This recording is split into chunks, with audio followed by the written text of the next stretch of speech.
Ayon kay Congressman Tambunting, ibinunyag na raw ni Ka-Eric ang source niya sa information na 1.8 billion na traveling expenses ni House Speaker Martin Romualdez.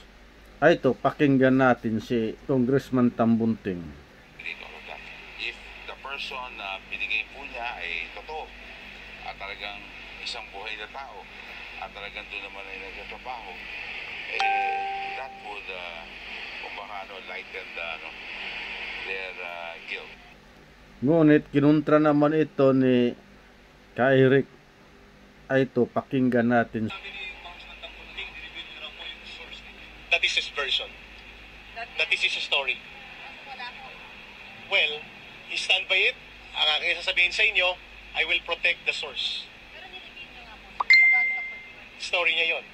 I did not reveal any names. So sabi niya, may nireveal na names. We talk about it. Sabi niya, in confidence, ay papakinggan niya ako. I did not expect na may sasabihin siyang mga bagay na maglalabag sa confidence ng aming pag-uusap. Ang sagot ko, if Congressman Tambunting said na may source siya sa sinabi ko, story niya yon. Dito, inamin ni Ka-Eric, nag-usap raw sila ni Congressman Tambunting ng palihim.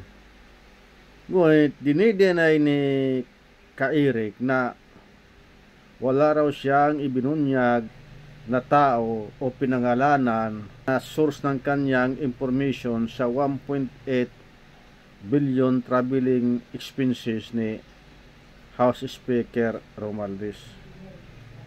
Sino sa dalawa kaya ang nagsasabi ng walang katotohanan? Kayo na lang ang bahala magbalanse.